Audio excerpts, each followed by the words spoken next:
नमस्कार विद्यार्थियों, मैं CS अभिषेक ओझा स्वागत करता हूं आप सभी का आपके अपने एजुकेशनल प्लेटफॉर्म कॉमर्स मेरी जान के ऊपर, जहां पर हम डिस्कस करते हैं कॉमर्स रिलेटेड इम्पोर्टेंट टॉपिक। आज के इस वीडियो के अंदर हम डिस्कस करने वाले हैं कॉमर्स का एक बहुत ही इम्पोर्टेंट टॉपिक जो कि आपके लिए ज़रूरी होता है जब आप गवर्नमेंट जॉब के अंदर चले जाते हो और वहाँ पर आप अपना जो प्रैक्टिकल वर्क करते हो उससे रिलेटेड आज का ये टॉपिक हमारा होने वाला है। यह जो टॉपिक है वो बेसिकली मैं रिकॉर्ड कर रहा हूँ राजफेड और RCDF जूनियर अकाउंटेंट एग्ज़ाम के लिए। राजफेड और RCDF जूनियर अकाउंटेंट के अंदर काफ़ी सारे प्रैक्टिकल जो टॉपिक हैं, आपके कॉमर्स पोर्शन के जो टॉपिक है जैसे कि फाइनेंशियल अकाउंटिंग हुआ, कॉस्टिंग हुआ, टैक्सेशन हुआ, इसके अलावा काफ़ी सारे आपको प्रैक्टिकल जो टॉपिक है वो भी आपको गिवन है, जैसे कि वेंडर मैनेजमेंट हुआ, सप्लाई चेन मैनेजमेंट हुआ, कॉन्ट्रैक्ट मैनेजमेंट हुआ, और उसी में ये हमारा एक टॉपिक है टेंडरिंग एंड बिड इवोल्यूशन।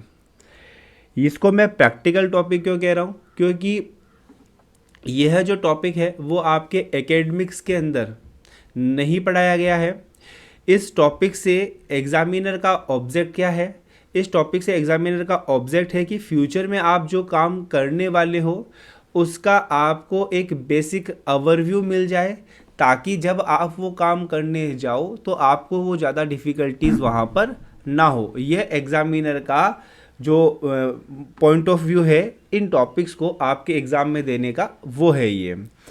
अब ये RCDF और राजफेड जूनियर अकाउंटेंट में तो यूजफुल होगा ही होगा। अदर जगह जहाँ पर भी आपके एग्ज़ाम के अंदर कोई और भी एग्ज़ाम होता है वहाँ पर भी टेंडरिंग वगैरह आ जाता है, तो वहाँ पर भी ये चैप्टर उतना ही यूजफुल होगा। या फिर अगर आप अपने जॉब के अंदर टेंडरिंग वगैरह वाले काम करते हो तो भी आपके लिए चैप्टर यूजफुल होने वाला है, क्योंकि हम इसको बिल्कुल प्रैक्टिकल वे के अंदर भी देखने वाले हैं। तो यहाँ क्लासरूम नोट्स जो मैंने यहाँ पर आपको 2 पेज आपके लिए ओपन रखे हैं, इसमें केवल और केवल हम जो प्रैक्टिकल किस तरह से किया जाता है उसको हम डिस्कस करेंगे, और उसके बाद में एग्ज़ाम पॉइंट ऑफ व्यू से जितने भी हमारे जो टॉपिक्स हैं आपके लिए इम्पोर्टेंट, वो उन सबके नोट्स दिए हैं, और साथ में सभी टॉपिक्स के नीचे उन टॉपिक से रिलेटेड MCQ भी आपको प्रोवाइड करवाए हैं, ताकि प्रैक्टिकल नॉलेज भी आपको हो जाए और एग्ज़ाम के अंदर अगर क्वेश्चन आए तो भी आप उसको अच्छे से सही कर पाओ।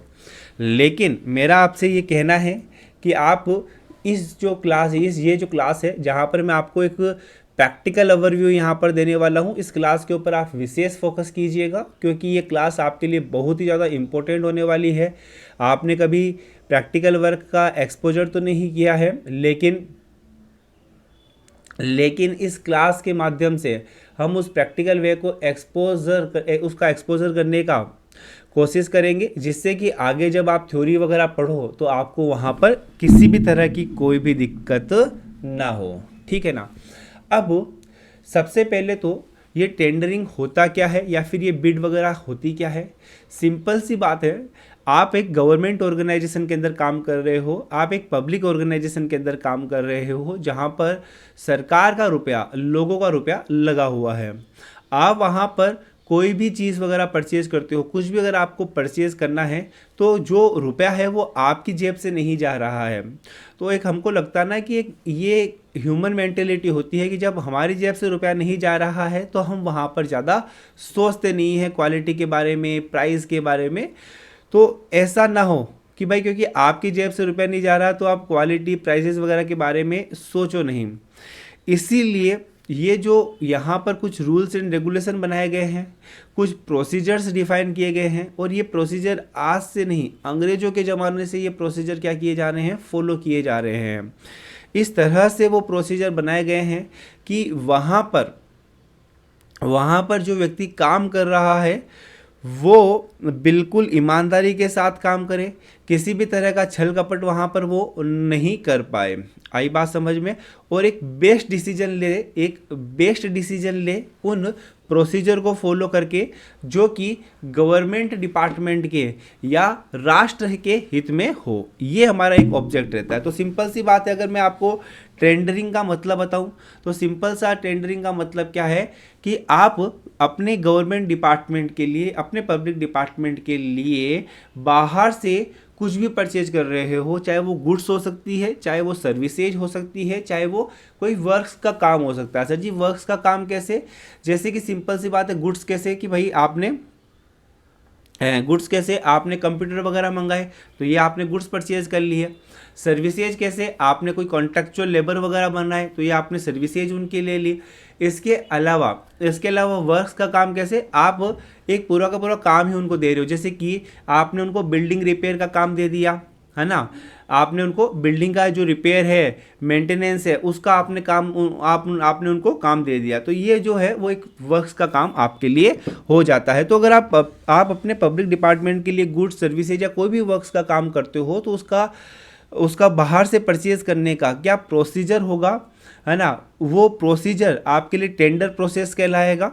जिसका ऑब्जेक्ट है वो क्या है? उसका ऑब्जेक्ट सिंपल सा है कि भाई पब्लिक जो डिपार्टमेंट है उसके लिए वो चीज़ बेनिफिट में हो, राष्ट्र के हित के अंदर हो, क्योंकि वहाँ पर रुपया आपका लगा हुआ नहीं है। इसके सेट ऑफ रूल्स है, सेट ऑफ प्रोसीजर्स होते हैं, जो कि अगेन मैंने बताया कि आज के टाइम से नहीं है, वो अंग्रेजों के टाइम से हमको वहाँ पर सेट किए गए हैं। क्योंकि सिंपल सी बात है, वहीं से मतलब क्योंकि एक ऐसा डिपार्टमेंट है जहाँ पर बहुत ज़्यादा कह सकते हैं कि आप ऊपर नीचे हो सकता है ना, क्योंकि रुपया आपका नहीं है, तो वहाँ पर आपका कुछ मतलब आपको एकदम ईमानदारी के साथ काम करो। इसके लिए क्या बनाया गया है? कुछ रूल्स वगैरह बनाए गए हैं। उन रूल्स को हम यहाँ पर आज प्रैक्टिकल वे के अंदर समझने वाले हैं। तो चलिए स्टार्ट करते हैं हम इस बहुत ही खूबसूरत जर्नी को, जहाँ पर हम आपकी जॉब से पहले ही आपको आपकी जॉब में क्या काम करना है, कैसे काम करना है, वो सब कुछ बताने वाले हैं। तो इसके लिए आपको रेफर क्या क्या करना होता है पहले हम ये देख लेते हैं कि जैसे ही जब भी आप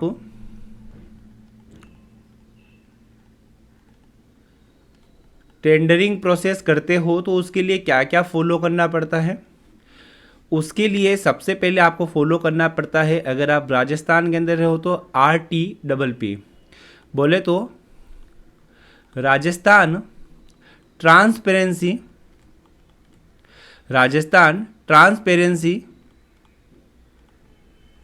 इन प्रोक्यूरमेंट का मतलब क्या होता है? खरीदना। Rajasthan transparency in procurement RTP, Rajasthan transparency in public procurement RTPP।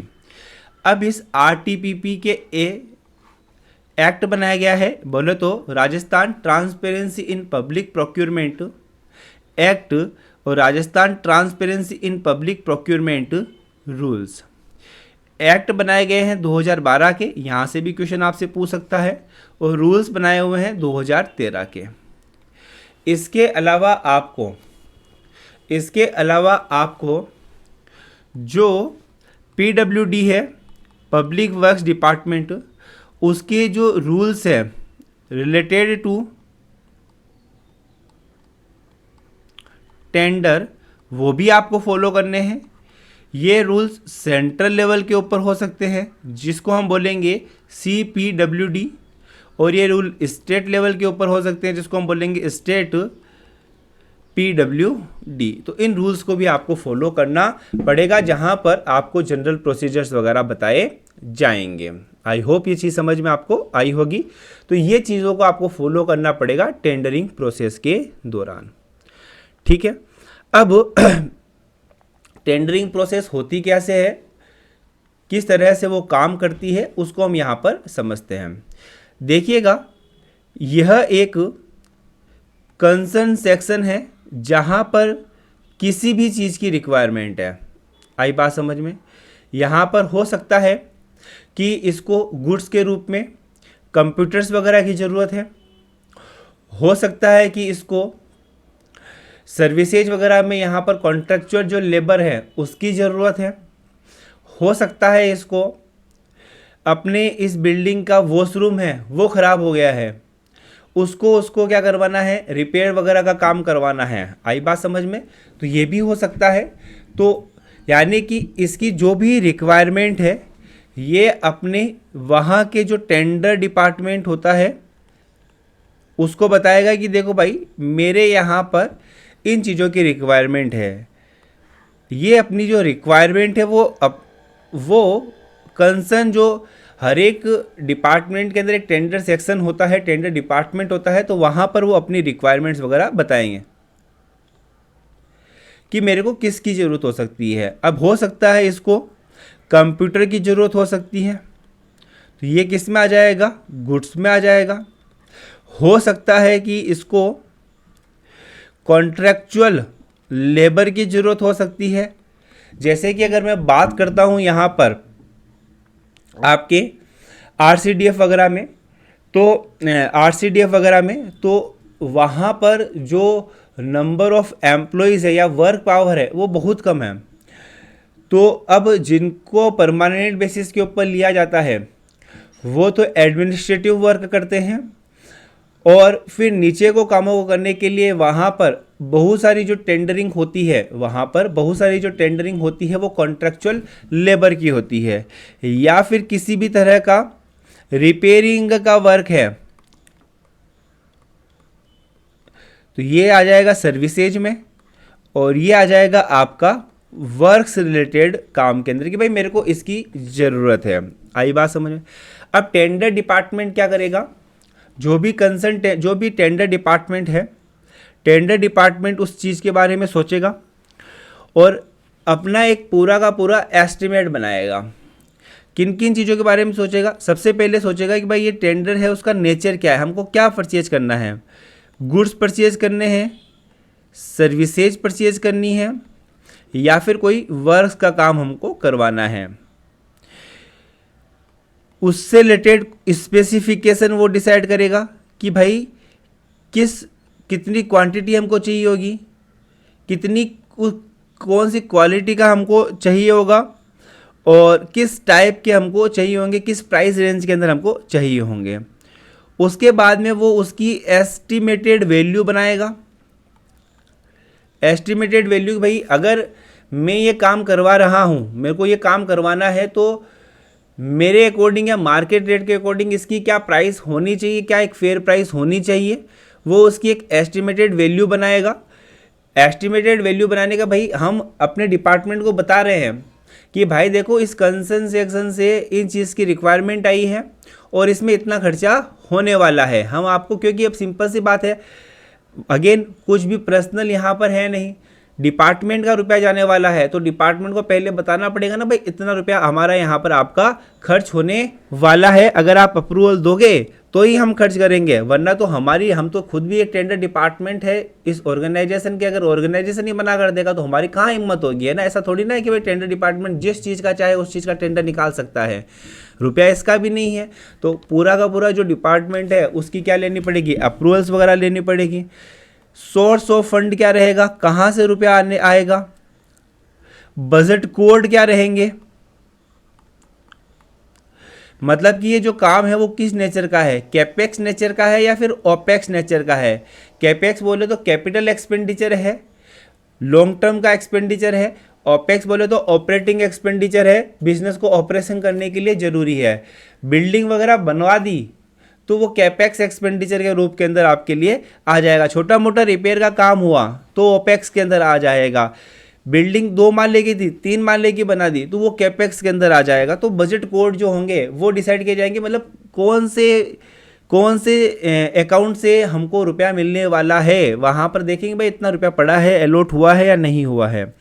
उसके बाद में प्रोक्योरमेंट मेथड, मतलब खरीदने का तरीका क्या होगा। अब देखो मित्रों, प्रोक्योरमेंट मेथड के अंदर दो तरह के मेथड हम जनरली फॉलो करते हैं। हालांकि जब हम आपको पढ़ाऊंगा तो थ्योरी में तो पता ना बहुत सारी चीज़ें लिखी रहती है। प्रैक्टिकल के अंदर प्रोक्योरमेंट मेथड में हम क्या करते हैं, दो मेथड यूज करते हैं। सबसे पहला बिड के साथ और दूसरा कोटेशन के साथ। एक मिनट, पहला तो बिड के साथ और दूसरा कोटेशन के साथ। अब ये जो बिड रहेगी और ये कोटेशन क्या रहेगी, इसका भी मैं आपको आगे डेफिनेटली बताऊंगा, है ना। अब ये बिड क्या है, बिड जो होगी वो अगेन दो प्रकार की हो सकती है। मैनुअल बिड हो सकती है और ई टेंडरिंग, मतलब कि इलेक्ट्रॉनिक बिड आपके लिए हो सकती है, ठीक है ना। इसका भी हम आगे डिस्कस करेंगे। लेकिन अब ये बिड और कोटेशन कैसे होता है, मैं आपको एक अगर बड़ा एक ओवरव्यू दूं, है ना। जहां पर अमाउंट बहुत ज़्यादा है तो हम क्या करेंगे, प्रॉपर बिड वगैरह करेंगे और प्रॉपर उनसे टेंडर वगैरह लेंगे। जहां अमाउंट छोटा है या फिर कह सकते हैं कि इमरजेंसी के काम है, हमको ज़्यादा टाइम वहाँ पर वेस्ट नहीं करना है, तो उस केस में जैसे कि फॉर एग्जांपल आपका जनरेटर ही ख़राब हो गया। अब जनरेटर तो हाथों हाथ ठीक कराना पड़ेगा ना, वरना तो आपके काम इफेक्ट हो जाएंगे। तो उस काम के अंदर हम पूरा टेंडरिंग ना करके, टेंडरिंग का छोटा सा रूप होता है कोटेशन। हम क्या करते हैं, जो भी हमारे साथ रजिस्टर्ड जो एजेंसीज वगैरह होती हैं, हम उनसे फटाफट से कोटेशन लेते हैं और उनमें से एक को वो क्या हम काम कर देते हैं, उसको जो वर्क है जनरेटर ठीक करने का, ज़्यादा बड़ा खर्चा भी नहीं आने वाला है और इमरजेंसी भी है, तो उसको हमने क्या कर दिया, कोटेशन मंगवा लिए उनसे।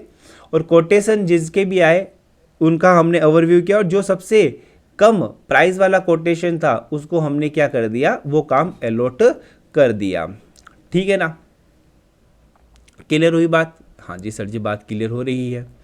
तो यानी कि ये कंसर्न सेक्शन कहेगा कि भाई मेरे को इन इन चीज़ों की रिक्वायरमेंट है और फिर टेंडर डिपार्टमेंट उसके बारे में सब कुछ उसकी चिट्ठी पत्री बनाकर एडमिनिस्ट्रेटिव अप्रूवल के लिए क्या कर देगा, भेज देगा। आई बात समझ में?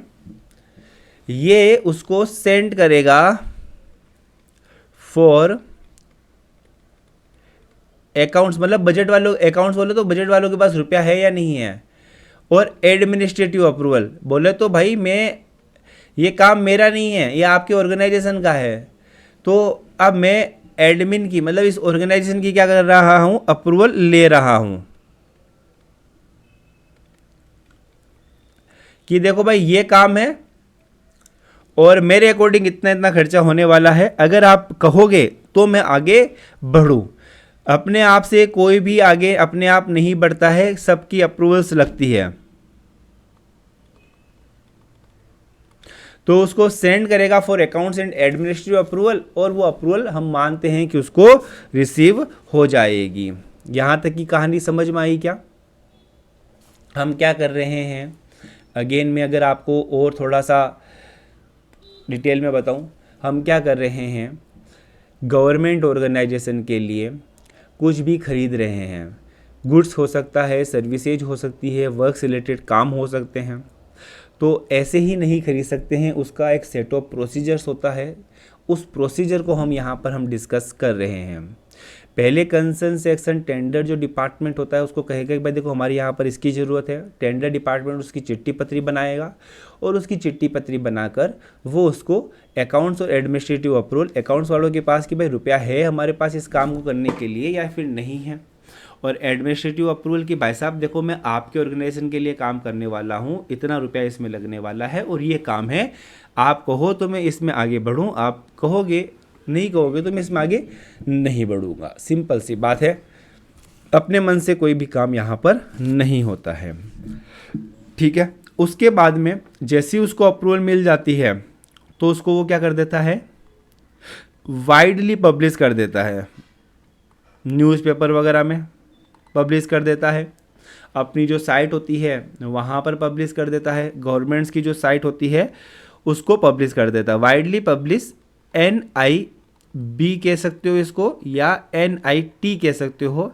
फुल फॉर्म क्या होती है, किसको पब्लिश कर देता है? नोटिस इनवाइटिंग बिड्स को, ये फुल फॉर्म ध्यान रखना आ सकती है, या फिर नोटिस इनवाइटिंग टेंडर को। ये क्या कर देंगे? इसको वाइडली पब्लिश कर देंगे। वाइडली पब्लिश बोले तो हमको इसका ऑब्जेक्ट क्या होता है? अगेन इसका ये ऑब्जेक्ट होता है कि भाई जो भी व्यक्ति टेंडर करना चाहता है, टेंडर का इच्छुक है, वो यहाँ पर क्या कर सकता है? अप्लाई कर सकता है। जितनी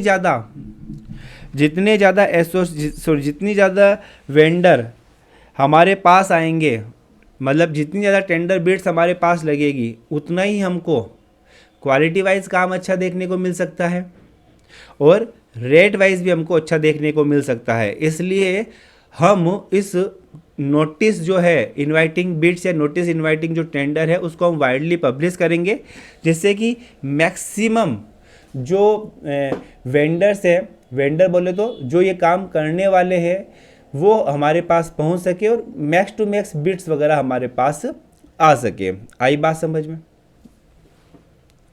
यहाँ पर हमने NIB का क्या किया है या NIT का क्या किया है? पब्लिकेशन किया है। इस पब्लिकेशन से 30 दिनों तक, कितने दिनों तक जनरली बता रहा हूँ मैं, स्पेशल केसेस में अलग अलग दिन आएंगे, लेकिन आप एक जनरल डेट याद रखना। 30 दिनों तक क्या कर सकते हो? आप अपना जो वेंडर है वो अपना टेंडर क्या कर सकते हैं? सबमिट कर सकते हैं। तो इसको टेंडर सबमिशन पीरियड बोला जाएगा। अब टेंडर को कैसे सबमिट किया जाता है वो मैं आपको बताता हूँ, ध्यान से सुनना। अब थोड़ी प्रैक्टिकल चीज़ आ रही है। जो भी टेंडर डिपार्टमेंट होता है वहाँ पर एक बॉक्स रखा जाता है। आई बात समझ में? Tender invitation box.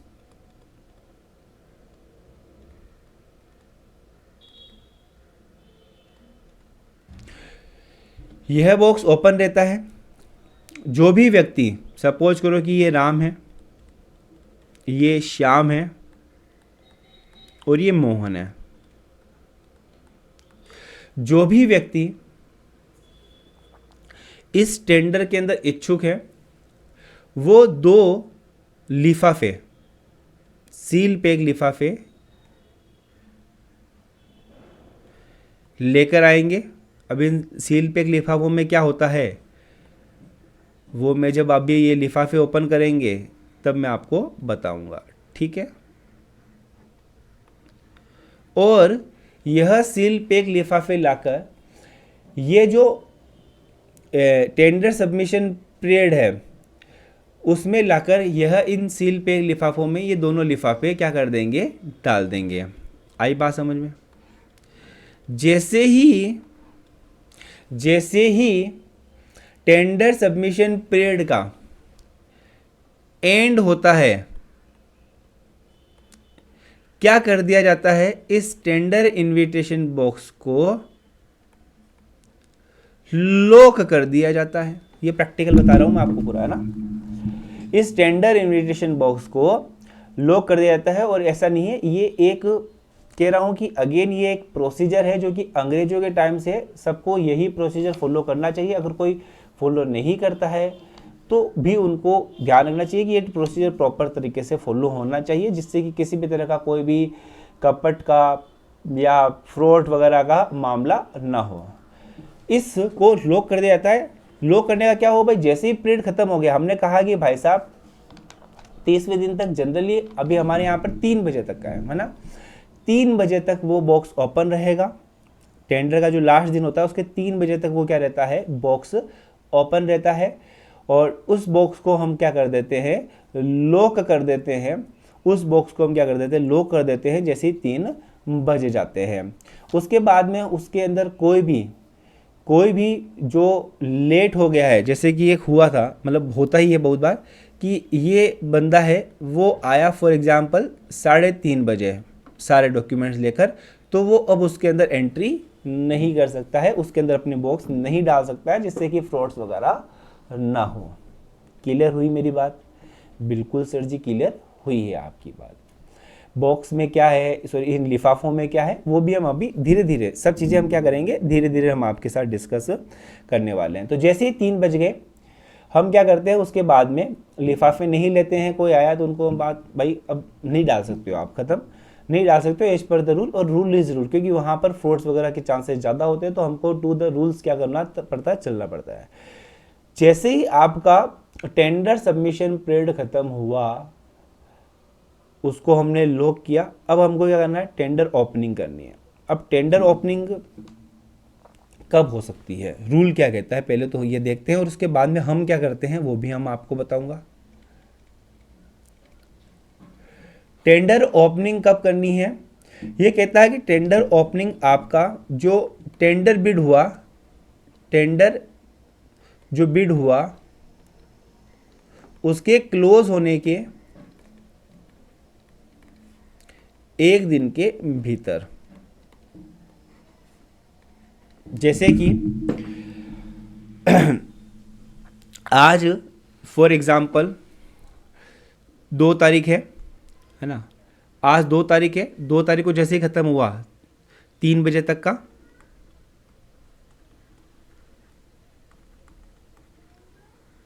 जैसे ही ख़त्म हुआ 3 बजे तक का, अगले 3 तारीख तक आपको क्या कर देने हैं, ये जो लिफाफे हैं उनको ओपन कर देना है। अब हमारे यहाँ पर क्या करते हैं कि जैसे ही 3 बज गए, है ना, कि भाई जितने ज़्यादा डिले होगा उतने ज़्यादा हो सकता है ना उसमें फ्रॉड के चांसेस ज़्यादा हो। तो अगर जो भी उस टेंडर कमेटी के जो लोग होते हैं उसमें आपके टेक्निकल साइड के लोग भी होते हैं और अकाउंट्स वाला बंदा भी होता है, तो अगर वो सब वहाँ पर अवेलेबल है ऑफिस में, ठीक है ना, और अगर अवेलेबल नहीं है तो भी उनको बता दिया जाता है कि भाई देखो आज टेंडर ओपन होने वाला है, आप ज़रूर से आ जाइएगा। अगर उसको कोई इमरजेंसी का काम नहीं होता है तो वो ज़रूर से वहाँ पर पहुँच जाता है। क्लियर हुई बात मेरी?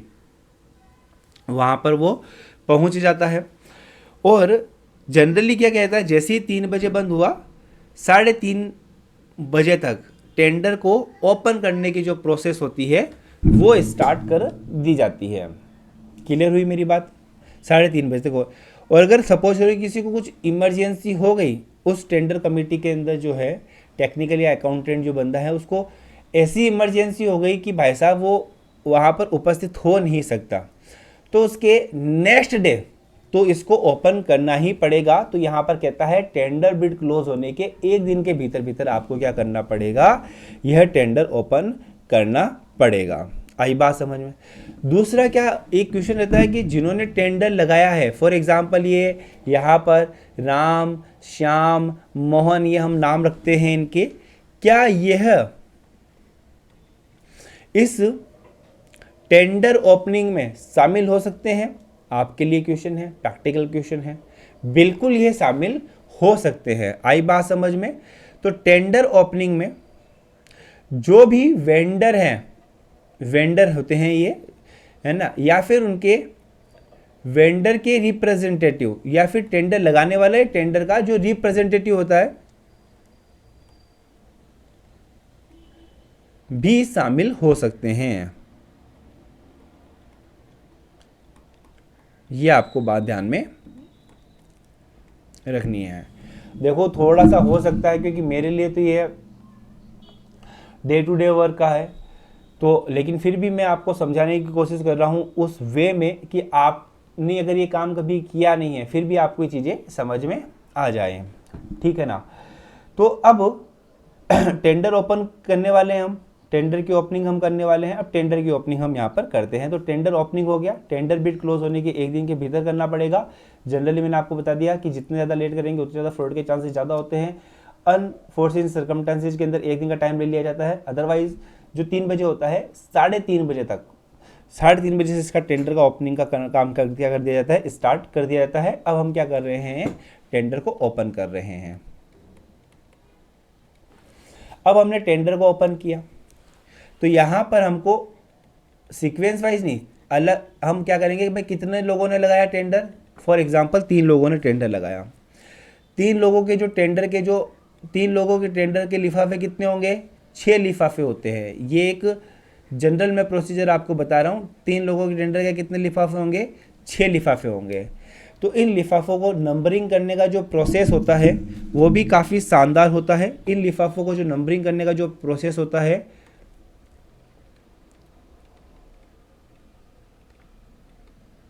वो क्या होता है वो मैं आपको यहाँ पर डिस्कस करता हूँ। इसका जो नंबरिंग मेथड होता है उसको हम टीएन मेथड कहते हैं, जहाँ पर टी बताता है क्रम का सीक्वेंस को और एन बताता है टोटल को। कि भाई यहाँ पर फॉर एग्जांपल ये जो राम है इसके जो 2 लिफाफे उसको हम देंगे 1/3, मतलब 3 लिफाफों में से पहले हमने राम का लिफाफा ओपन किया है। श्याम का जो लिफाफा है उसको हम देंगे 2/3, मतलब इसका सीक्वेंस 2 है, टोटल 3 आए हैं। मोहन का जो लिफाफा है उसको हमने दिया 3/3, मतलब कि ये तीसरे नंबर का लिफाफा है जिसको हम ओपन कर रहे हैं, और ये तीसरा ही टोटल नंबर ऑफ टेंडर जो हमको रिसीव हुए हैं, बिड हमको जो रिसीव हुई है वो भी कितनी है? 3 है।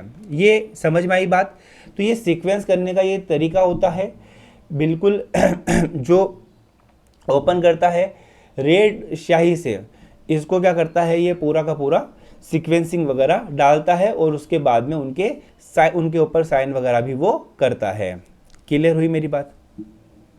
हुई या क्लियर या नहीं हुई? अब देखो अब क्या होगा। अब आप कह रहे हो सर जी 2 लिफाफे हैं, वो 2 लिफाफे किसके हैं?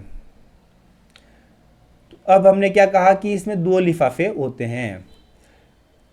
अब उन 2 लिफाफों का राज खोलते हैं आपके साथ। देखो 2 लिफाफों के अंदर जो पहला लिफाफा होगा वो होगा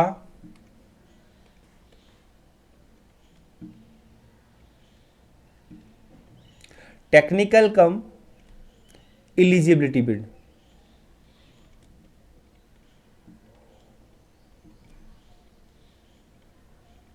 क्या होगा? टेक्निकल कम इलिजिबिलिटी बिड। और जो दूसरा लिफाफा होगा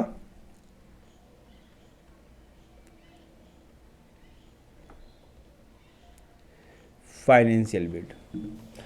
अब पहले कौन सा लिफाफा हम ओपन करने वाले हैं? पहले हम इसको ओपन करते हैं टेक्निकल कम इलिजिबिलिटी बिड को, फिर हम ओपन करते हैं फाइनेंशियल बिड को। कि यार अगर वो इलिजिबल ही नहीं है, अगर वो इलिजिबल ही नहीं है तो फिर उसने क्या रुपया कोटेशन किया है, क्या रुपया रेट लगाई है, उससे हमको क्या मतलब है?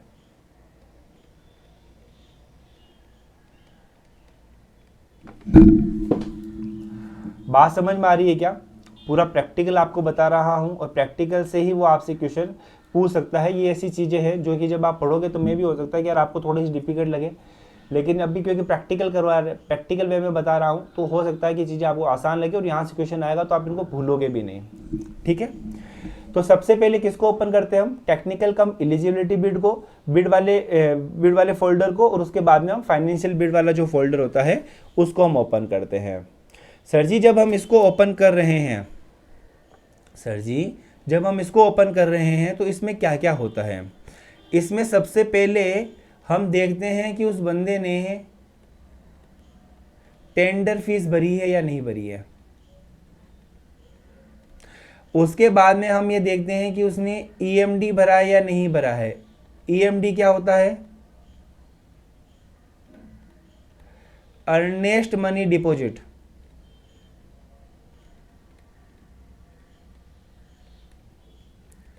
ईएमडी क्या होता है?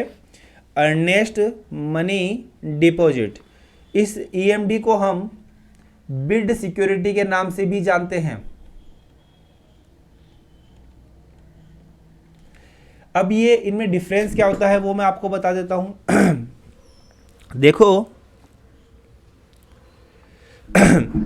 टेंडर फीस तो वो होती है कि भाई ये इस टेंडर के लिए मैंने अप्लाई किया है, उसके लिए अप्लाई करने की ये हमारे लिए फीस वगैरह है।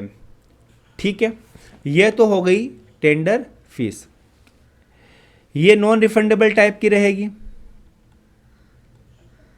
फीस है ना ये तो। उसके अलावा एक हमको और देनी पड़ती है ईएमडी, अर्नेस्ट मनी डिपॉजिट या फिर बिड सिक्योरिटी। यानी कि मैं इस बिड के प्रति ईमानदार हूं, इस बिड के प्रति मैं जागरूक हूं, मैं डिपार्टमेंट के मजे लेने के लिए बिड नहीं कर रहा हूं, मैं डिपार्टमेंट के मजे लेने के लिए बिड नहीं कर रहा हूं, मैं वास्तव में सीरियस हूं ये काम करने को। इस बात को दर्शाने के लिए हम उनसे क्या लेंगे, ईएमडी लेंगे, अर्नेस्ट मनी डिपॉजिट लेंगे। कल को फॉर एग्जाम्पल किसी डिपार्टमेंट में बिड निकला, मैंने वहाँ पर गया और वहाँ पर जाकर मैंने टेंडर फीस वगैरह जमा करा दी और सबसे जो क्या कहते हैं लोएस्ट जो कोटेशन थी वो मैंने उनको दे दी। 500 रुपये के करीब लगता है टेंडर फीस वगैरह तो, है ना। अब उन्होंने मेरे को इतना ताम झाम किया, अपने अफसर वगैरह बिठाए, है ना, इतने मार्केट में न्यूज़पेपर में एडवर्टाइजमेंट वगैरह किया, है ना, इतने एडमिनिस्ट्रेटिव अप्रूवल्स वगैरह ली और उसके बाद में कहा कि ठीक है भाई साहब सबसे कम है, हम आपको इसका सबसे कम है, इसको फ़ोन करते हैं। फ़ोन कर रहा है भाई, उठा ही नहीं रहा, उठा रहा है तो कह रहा कि आ रहा हूँ, फिर आ ही नहीं रहा, अननेसेसरी डिले किए जा रहा है।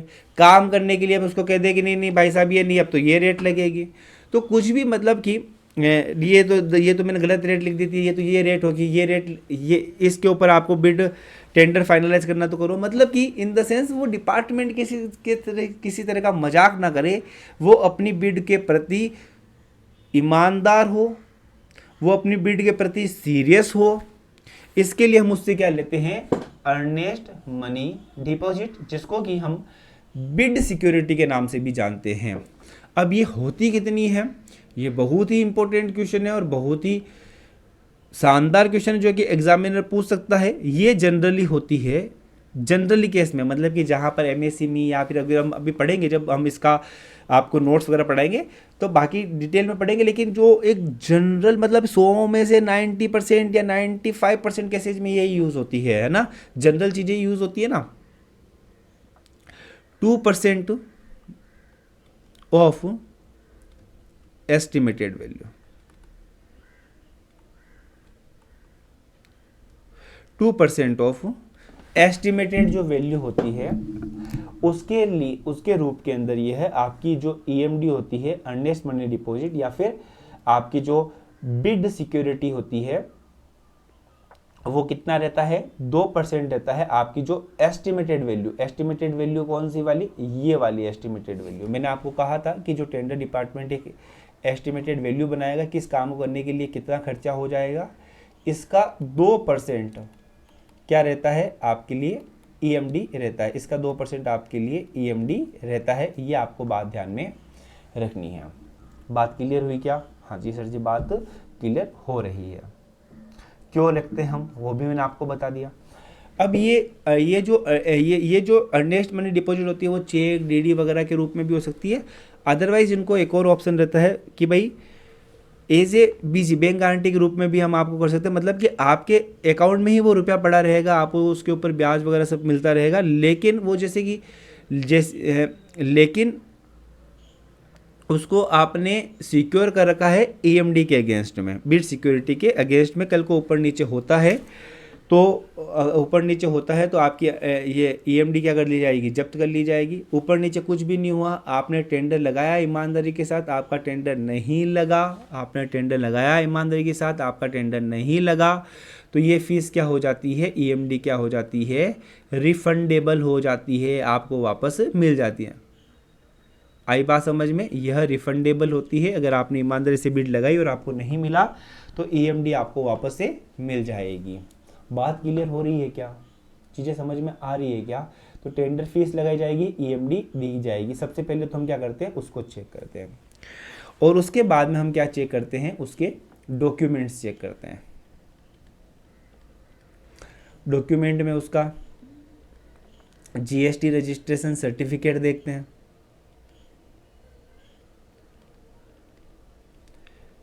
वेंडर इनलिस्टमेंट देखते हैं। अब ये वेंडर इनलिस्टमेंट क्या होता है, मतलब कि जो वेंडर जहाँ पर रजिस्टर्ड है, हर एक वेंडर की एक कैटेगरी होती है कि भाई वो जो कॉन्ट्रैक्टर है वो कितने लाख रुपए तक का काम कर सकता है, कहाँ पर वो रजिस्टर्ड है, कहाँ कहाँ पर वो रजिस्टर्ड है, कहाँ कहाँ उसने काम किया है। तो एक वो वेंडर इन्वेस्टमेंट लिस्ट होती है, उसको हम चेक करते हैं। इसके अलावा उसका जो एमएसएमई का रजिस्ट्रेशन, अगर एमएसएमई तो एमएसएमई का रजिस्ट्रेशन सर्टिफिकेट देखते हैं। ईपीएफ और ईएसआईसी के सर्टिफिकेट हम उसके देखते हैं। इसके अलावा एक हम उससे कि भाई इससे एक डिक्लेरेशन लेते हैं कि कोई भी आपका इस डिपार्टमेंट में रिलेटिव काम नहीं कर रहा है, क्योंकि हो सकता है ना कि वहाँ पर अगर रिलेटिव काम किया तो हो सकता है ना कि भाई फ्रॉड वगैरह के चांसेस वगैरह ज़्यादा रहेंगे। इसका जो पैन कार्ड वगैरह है वो सारी चीज़ें हम चेक करते हैं और देखते हैं कि हाँ भाई ये बंदा एलिजिबल है यह काम करने के लिए। तो सबसे पहले हमने कौन सी बिड ओपन की, टेक्निकल कम एलिजिबिलिटी जो बिड है उसको हमने ओपन किया, और उसमें हमने क्या क्या चीज़ें चेक की है वो मैंने आपके सामने लिखी है। आई होप आपको समझ में आई होगी। उसके बाद में हम क्या करते हैं, सेकेंडली कौन सी बिड ओपन करते हैं, सेकेंडली हम ओपन करते हैं फाइनेंशियल बिड। सेकेंड हम कौन सी बिड ओपन करते हैं, फाइनेंशियल जो बिड होती है उसको हम यहाँ पर ओपन करते हैं। अब फाइनेंशियल बिड का मैं आपको अच्छे से समझाता हूँ। फाइनेंशियल बिड जैसे नाम से ही पता चल रहा है कि यहाँ पर वो क्या करेगा, समझाता हूँ मैं इसको। यहाँ पर वो अपना जो डिस्क्रिप्शन है वो देगा, कितनी क्वांटिटी चाहिए वो बताएगा, क्या मैं रेट लगा रहा हूँ वो बताएगा, और क्या टोटल अमाउंट होगी वो ये बताएगा। हमारा मेन फोकस क्या होना चाहिए, रेट वगैरह के ऊपर ही होना चाहिए, क्योंकि सिंपल सी बात है क्वांटिटी तो हमने खुद नहीं उसको बता रखी कि भाई इतनी क्वांटिटी लगने वाली है। रेट के ऊपर होना चाहिए। अगर अमाउंट हो सकता है ना उसने कैलकुलेशन मिस्टेक कर दी, तो हमारा जो मेन फोकस होता है वो किसके ऊपर होता है, रेट वगैरह के ऊपर होता है। ठीक है ना। अब यहाँ पर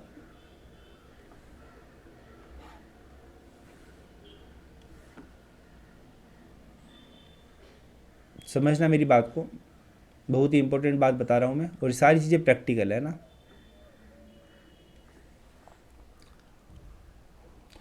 अब इसने फॉर एग्ज़ाम्पल यहाँ पर 10 रुपया लिखा, तो इसको ये जो है वो वर्ड्स में भी लिखना चाहिए एज वेल एज नंबर में भी लिखना चाहिए, वो तो ठीक है, वो वाली बात तो मैं अभी आपके नीचे लिखा दूंगा।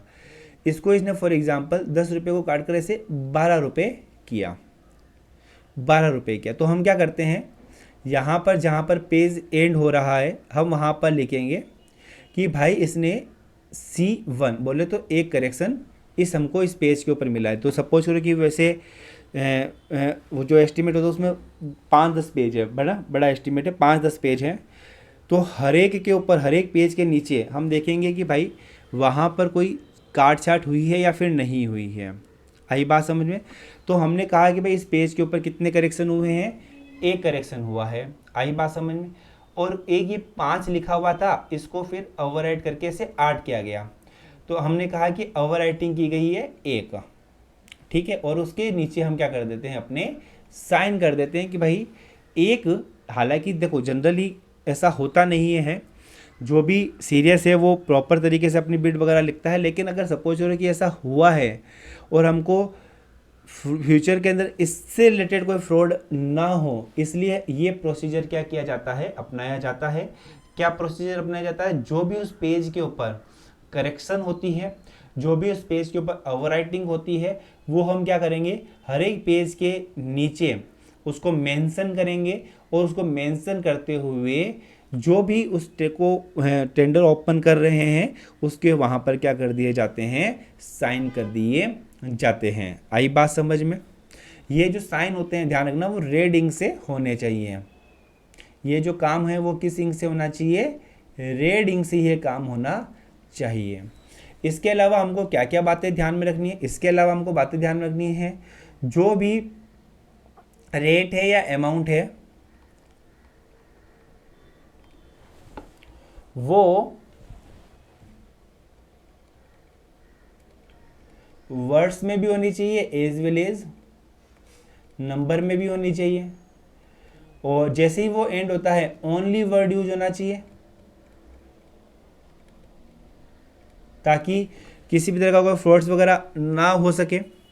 और हर पेज के नीचे जो भी ओवर राइटिंग हुई है या फिर जो भी करेक्शन हुआ है